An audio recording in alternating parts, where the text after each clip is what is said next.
Hello, and welcome to another episode of Disrupting the Dominoes. That's Disrupting the Dominoes of Violence. I'm Arlene Limas. I'm the CEO of Pay Prevention, and I'm super excited about the conversation we're going to have with my friend. Let me share a little bit of information. Our next guest, former model, well, probably current model, because I think she's beautiful. Current model, martial artist, agent, advocate, business owner, over 30 years of work and advocacy within the modeling industry. Please welcome to our episode today, Marie P. Anderson. Marie, welcome. Oh, sensei. So for our listeners and our viewers, there will be, I'm sure, a wealth of martial arts speak in this episode. So you'll get a lot of us in this episode. Welcome, Marie. Thank you. It's a pleasure to be here. And it's really fun to see you outside of the dojo. I know we had that one event at your corporate invite that you brought me into. What was that, 2 years ago? That was a year ago in October, so not that okay. long ago. Okay. But that was great fun. So this is a big treat for me. Thank you. Oh, thank you. Thanks for taking time. I know it seems you've been super busy and traveling all around the world, and so thanks for making time for us, especially I think you're on vacation at this time. So thanks for making time. My pleasure. Okay, so let's get started. Please share with our audience and our listeners, Marie, a little bit of your background and how you got to where you are today. I'm going to be 65 in a couple of weeks, so I'll try to squish it down. And I don't know, am I supposed to be presenting the icing of my life or the raw meat of my life? Some people can't handle my truth, so I want to be sensitive to your content needs. Marie, I think that our listeners and our viewers would like to hear with whatever you're comfortable with. And for our purpose, we can always issue, when this goes live, we can issue a warning content as it comes out. But I would really like you to share whatever you are comfortable with. Thank you. I have been in the modeling industry technically since I was 6 years old, professionally since 1980. My mother had been a model before she met my father, and many years later, I would be born and we would be living in Cocoa Beach, Florida, while my father was a rocket scientist at NASA on the Apollo moon program. And she was a community activist. And during that time, she would do fundraisers, and they were all they were called back then style shows, what we know to be called runway. And so I was one of the models that she would put into the runway show. I would be like wearing a little bikini or whatever. So that's how I got introduced to the world that I've been in literally my whole life. God, I'm going to try to squish this down. There's so much there. But I did model ever since 6 years old, on and off, people asking me to do it. As I grew into my teen years, I would try more aggressively, and I would be told as a size 6 that I was too fat. And being a more curvier girl, that was very discouraging. And keep in mind, that was the 70s where, like 20 riding out of the 60s and it's the 70s. It was all about super thin girls, and it wasn't about curvy girls. So the point being is that I was never going to be a supermodel, and that just wasn't what felt like my calling. I would eventually graduate from high school, move to Chicago, and as a 20-year-old, I would become the studio manager for one of the top fashion photographers in the world, Stan Malinowski. And working for Stan is really how I got my true authentic education and understanding the world of international haute couture. And while working with him in places like Rome, we would book, interestingly enough, a little more exotic, a little curvier, because in Italy, they were looking for super skinny. So we would go to Rome and shoot the collections there and the Italian collections. And then we'd go to New York and shoot a cover of Vogue. And then we would come back to Chicago and shoot a week of Sears. Back when there were catalogs. Full spectrum. But I would end up evolving out of that into either owning or running every top fashion agency in Chicago. And I left the traditional model booking agency 5 years ago so I could focus more on empowerment and model advocacy on a one-on-one basis, as opposed to working in a booking agency where you work with hundreds of models, just booking them. Now I can do it on my terms. Yeah. So thank you for that background. And that brings me to one of my first questions. I'm going to share something off your website, and that is for Boss Babes models. And right under like about us, it says purpose, dignity, empathy, courage. These are not words that come to mind when I envision a modeling agency or an organization or company that deals with models. In addition to that, I'm going to read this. Boss Babes Models is a coaching company that teaches aspiring models how to launch their career while also maintaining their dignity, their mental health, and their self-respect. To me, these are not the terms and the words and the visions I have of this industry. So Thank you. If you could share a little bit on why this advocacy is so important to you. Okay, trying to condense that story as well. And let me go back to thank you for being so astute and sharing my calling. That is exactly my objective, is mental health first for the kids. I am when I say kids, they're all my kids, because being a senior citizen, everybody's younger than me for the most part. But it goes back to childhood, where as a very young child, I started experiencing sexual impropriety. And as I grew older, those experiences would become more violent, more intense, way more inappropriate, and nobody advocated for me, not even my parents. And hopefully you're old enough to know that back in the day, we just didn't talk about things like this. And the child certainly isn't taught to speak up if somebody touches you inappropriately. It wasn't even in our realm of thought. And so when I would bring issues to my parents, they just stare at me like, what do you expect me to do about it, kind of thing. And so anyway, the point was I learned as a child, I had no advocacy and I have no safety. There was no boundaries for my body. There was no consequences for any of the predators. I would eventually end up with a lot of addictions to try to self-medicate. Sugar, oddly enough, was my first addiction as a 6-year-old. And most people don't realize that sugar is a very serious addiction and something I still struggle with today. That's where it's more like the awareness of, okay, this is happening to me. I don't want this to happen to me. There's nobody around me to help me not have it happen to me again. And so I just started life early on being a survivor, and then learning how to daily survive with the drugs, alcohol, sugar, you name it. I was doing whatever I could to not kill myself.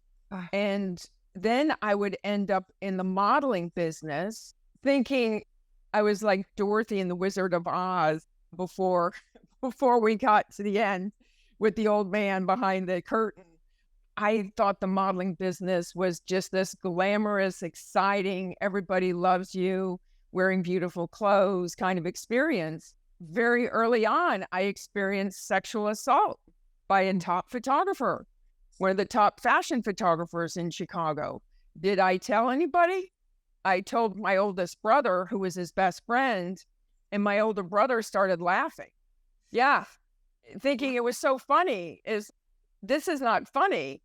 So that taught me right there. Nobody cares, right? Again, it doesn't matter how old I was. Every time I would reach to somebody to have some sanity or some kind of understanding of the process, I never had that posse around me to help me fall through it.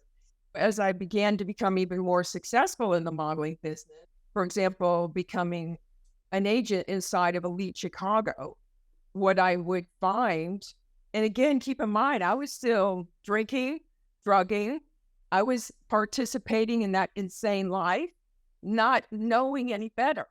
I just became part of the problem because I didn't know any better.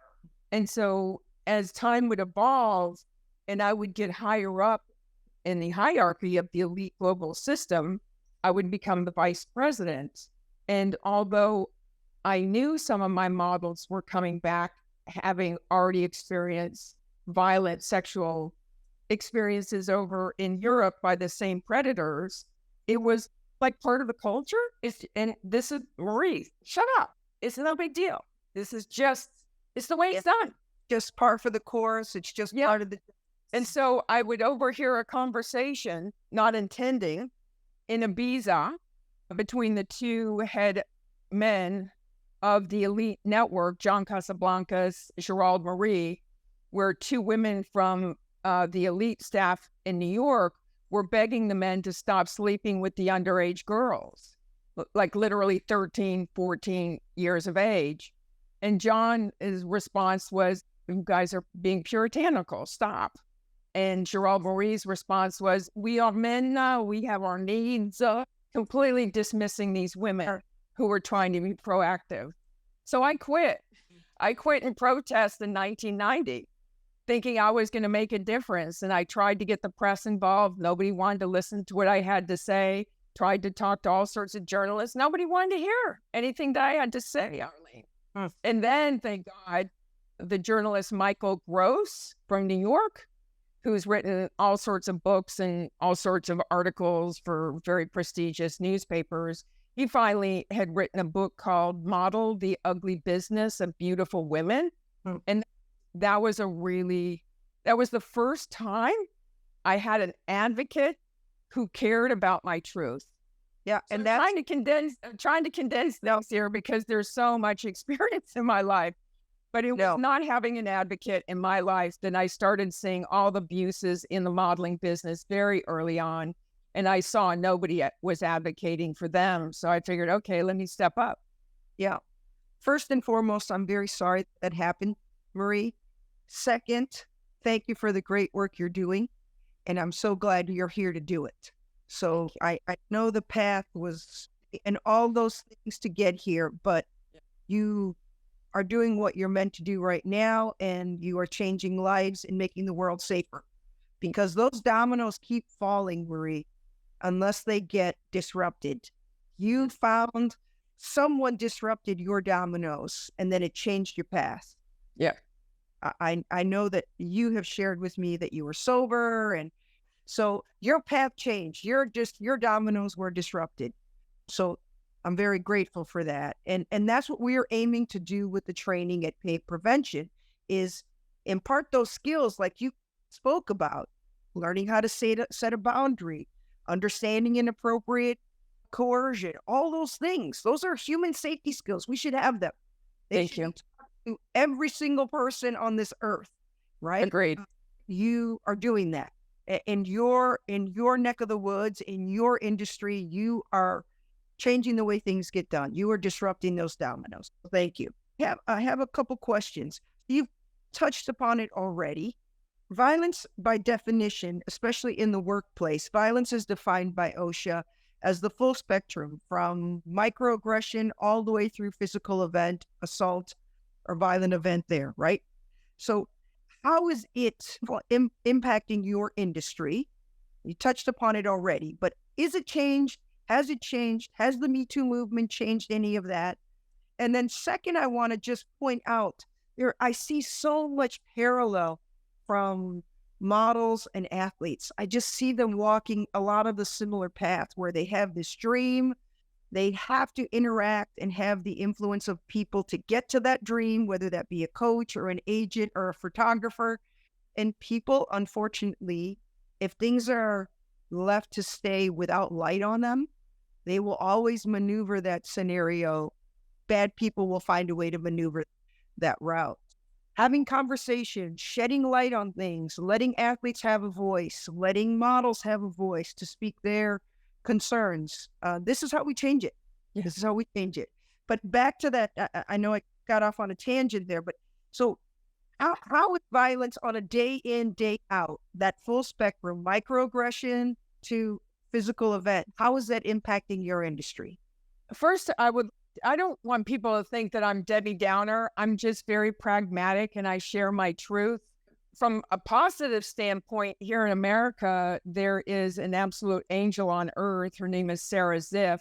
She has an organization out of New York called the Model Alliance, where she's actually even had laws changed in the state of New York and in the state of California.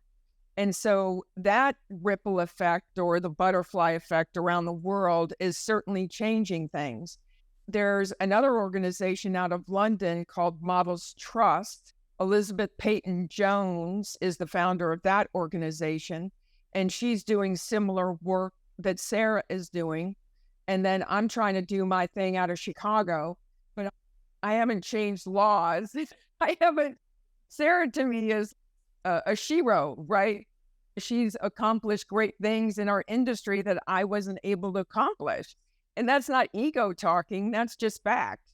But then I'm very much believing in my path as my path, and God's got a plan, and he doesn't always send me a text or an email to let me know what's going to happen. So if Sarah's journey was meant to be more significant or whatever, God bless her.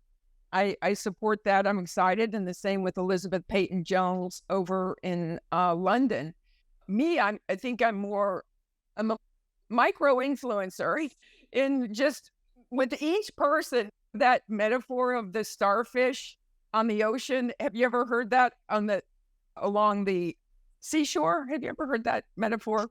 Hear it. So essentially, there's a little boy rushing to throw all these starfish that have come on the shoreline, and he's rushing to put all the starfish back into the ocean. And a man walks by and says, "Why are you rushing to help these starfish? You can't get them all back in the ocean."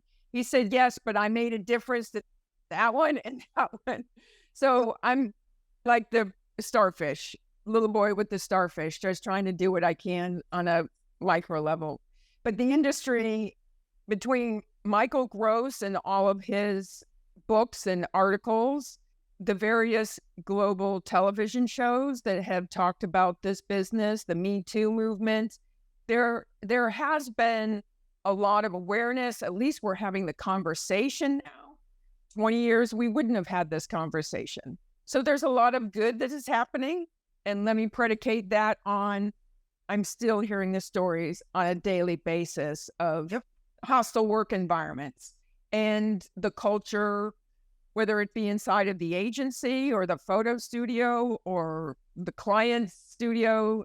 It's still happening and still happening. We haven't made progress, but I know we've made progress. And just to have this conversation, you and me, is an indication that good things are happening.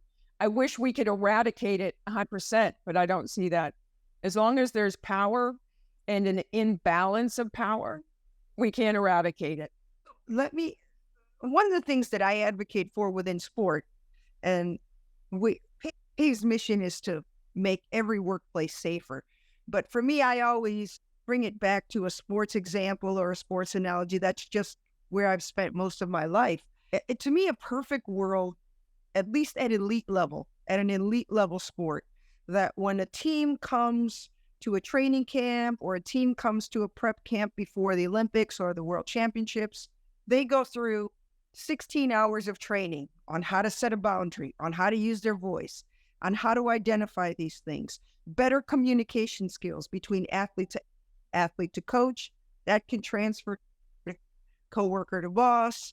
I think we change everything if that training just becomes part of the onboarding process for every athlete in the world. Is there a similar onboarding that a model goes through where this type of training could apply? With my clients, I try.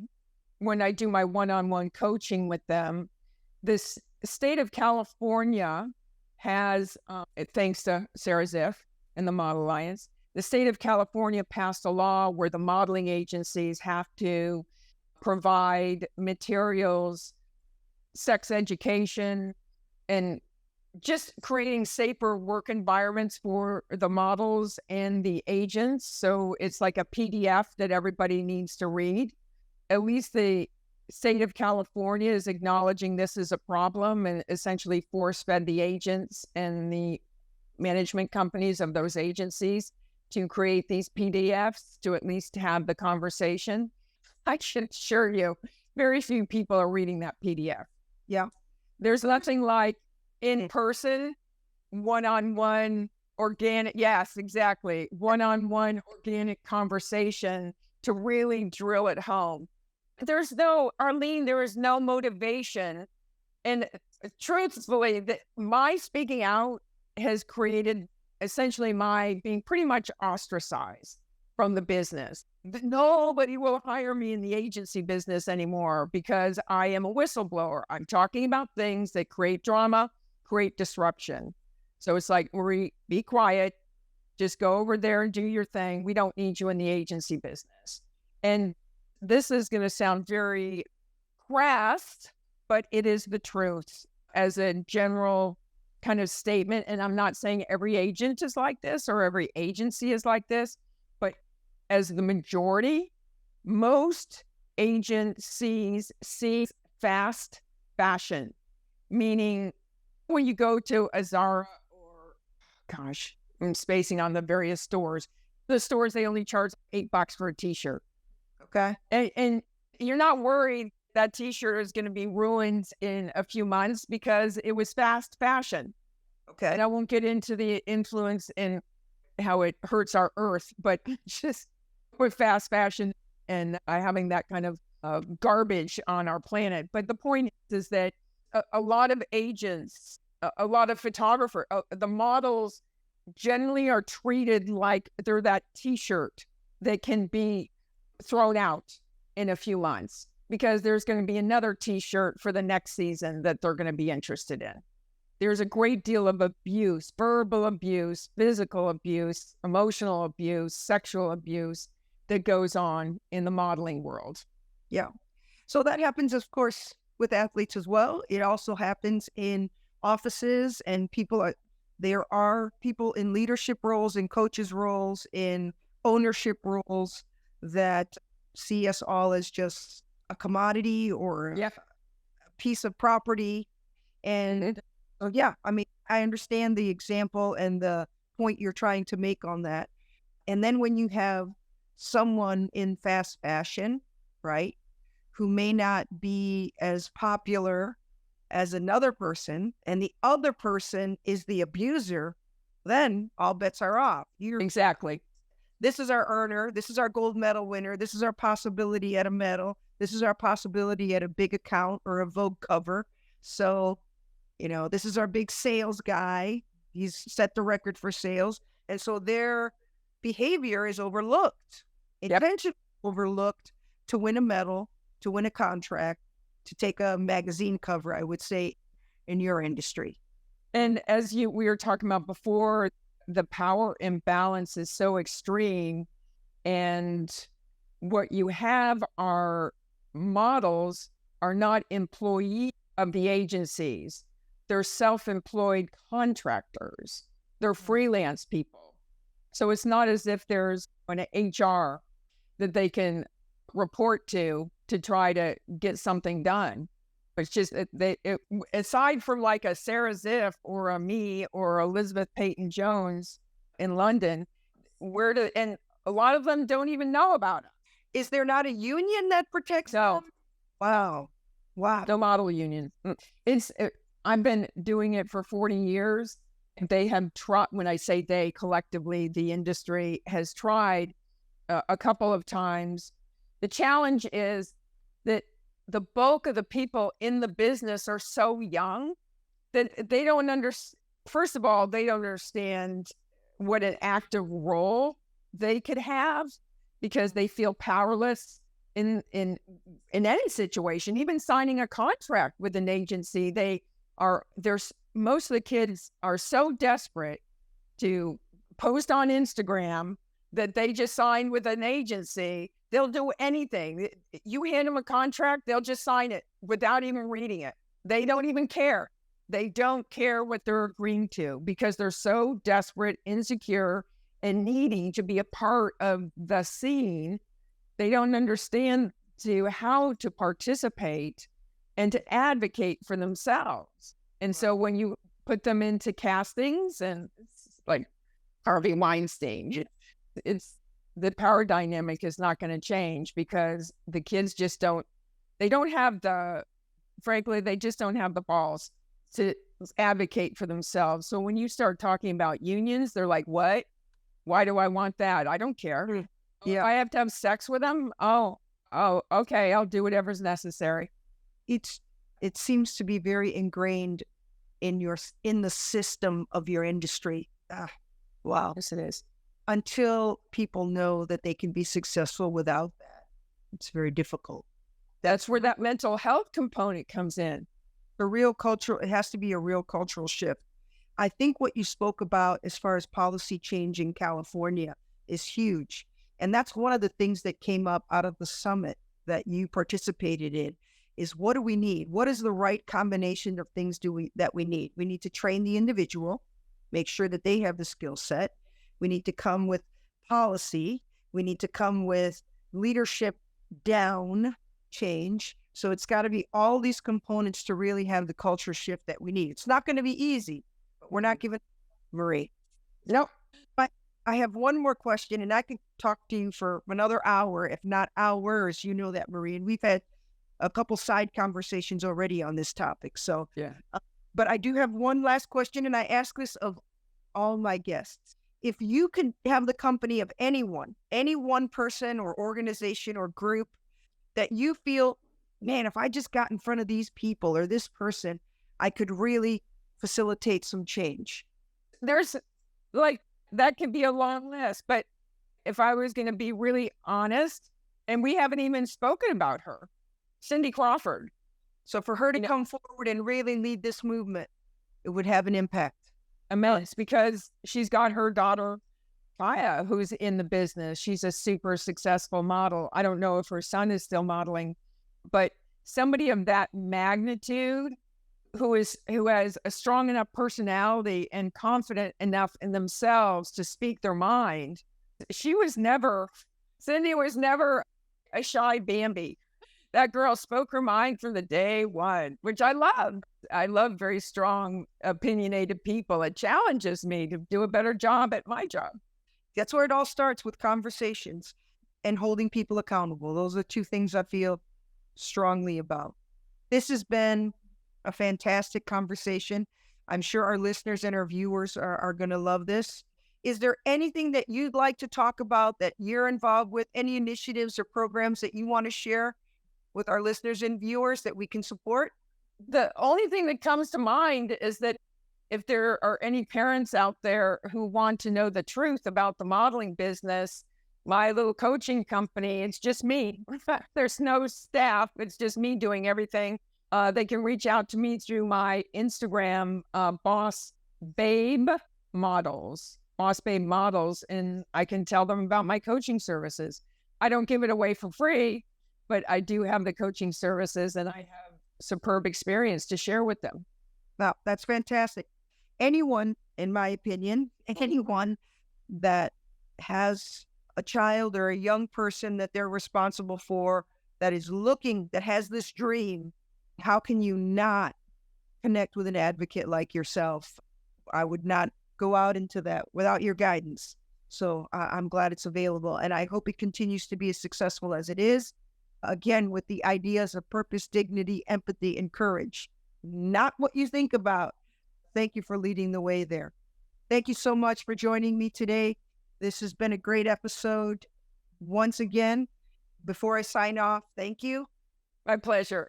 Us, and we are Paid Prevention, Proactive Anti-Violence Education. If you like what you heard and you saw, please subscribe. This is another episode of Disrupting the Dominoes of Violence. Thank you.